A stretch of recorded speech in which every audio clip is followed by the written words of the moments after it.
फरायसाफोर आं नोंसोरनि HS सेकेन्ड इयारनि लाइमोन बैसो आरो बेनि गोनां सोलोंथाइ बे लेसननि सोमोन्दै आलोचना खालामगासिनो दं।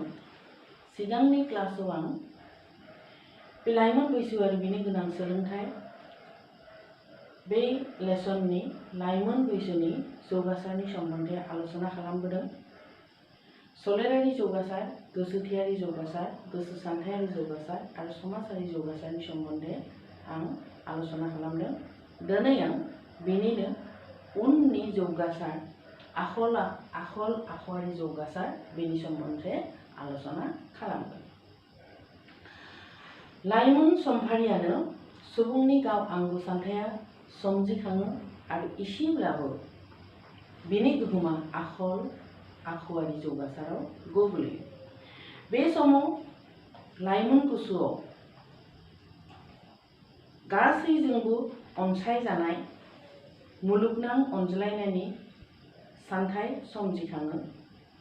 समाज सांग्रांथिनि लोगोसे सोमजिखाङो गावनिल' नङै गोसो साननाय।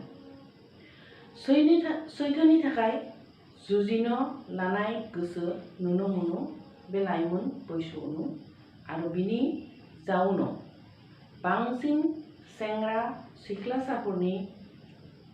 सिख्लासाफोरा समाजारि जांख्रिथायाव बाहागो लानाय नुनो मोनो। दानिया फरायसाफोर लाइमोन बैसोनि मोनसे फोरमायथियारि आखुथाया जादों समायना सिमां नुनाय एबा नंखाय सानबोलावरि। बे सानबोलावरिया लाइमोनफोरनि गोसोआव मायाजे गोसारहोयो आरो बिसोरो मोगथांनिफ्राय बारग'ना गाव गावनि सानबोलावरि मुलुगाव दावबायो। आरो बेखायनो बयबो नङा खायफाबा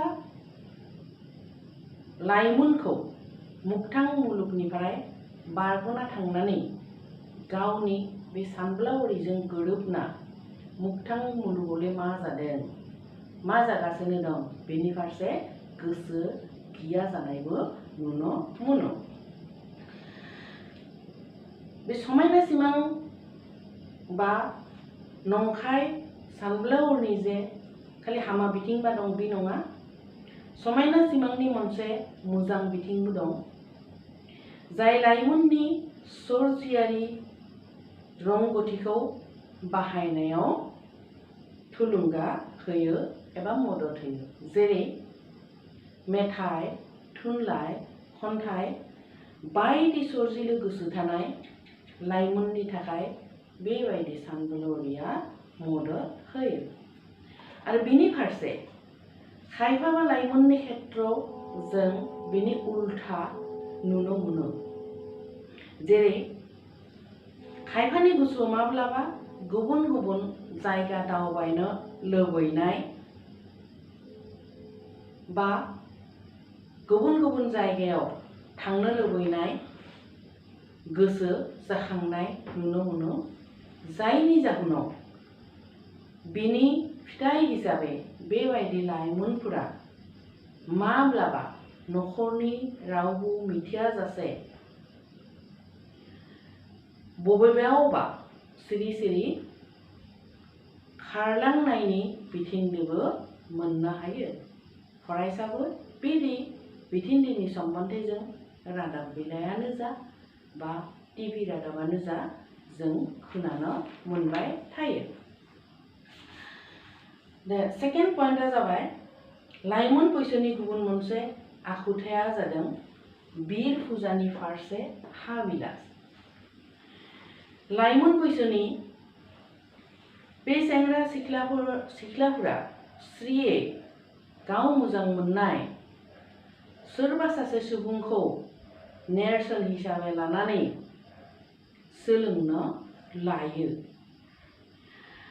बे सुबुंफोरा सरासनस्रायै बांसिनानो सावथुन मुलुगजों एबा गेलेनाय मुलुगजों सोमोन्दो गोनां नुनो मोनो। बांसिन सेंग्राफोरनि नेरसोन हिसाबै लानाय सुबुङानो जादों गेलेनाय मुलुगजों सोमोन्दो गोनां। आरो हिन्जावसाफोरनि खेत्रआव सावथुन मुलुगजों सोमोन्दो गोनां माखासे एक्ट्रेस एबा सावथुन मुलुगनि मोजां मेथाइ खनगिरि बेफोरखौ लानाय जों नुनो मोनो। लाइमोन बैसोआव बे हाबिलासखौ थि लामाजों लांनो थाखाय लाइमोन सोलोंथाइ फराफारियाव गेदेमा सुबुंनि जिउखौ राङारि फराफारियाव थिसननाय जादों। 3 नम्बराव जाबाय लाइमोन बैसोनि सेंग्रा सिख्लाफोरनि बयनिख्रुइबो गोनांथि गोनां आखुथाया जादों गावनि गोसोजों गाव आंगोथिनि गोरोबलायै। बे जाखांफैयो उल्था सानथायारि बायदि मैया हमदांथिनि गोहोमाव। लाइमोन बैसोनि सेंग्रा सिख्लासाया आखल आखुथि बेसानथि समाजारि बिबान गोनां मोगथां मुलुगनि लोगोआव गोरोबाफोरखौ गावनि सोलोंथायारि साननाय हनायजों नायबिजिरनो हाया जायो। बेफोरानो लाइमोननि गोसोआव गोथार गोहो सोमजिहोयो। बेफोरानो बे लाइमोनफोरनि गोसोआव गोदान समाज दाथाय सोमजिनायाव थुलुंगा होनाय नुनो मोनो। बेबायदि सोलायनाय आरो आखुथायनि थाखाय लाइमोन समफारिखौ बा लाइमोन बैसोनि बे समफारिखौ जेथो गोनांसिन सम महरै सिनायनाया ओंथि गोनां। जिउनि दाथायारि बे सम महरखौ बा बे दाथायारि सम महरै गनायजानाय बे बैसोनि जौगासारनायनि थाखाय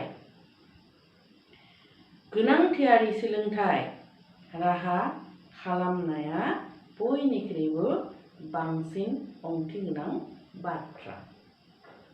दाना फरायसाफोर एबेनि उननि क्लासाव आं लाइमोन बैसोनि सोलोंथाइनि सोमोन्दै आलोचना खालामगोन। दिनै आं क्लासखौ एसेयावनो लाखिबाय।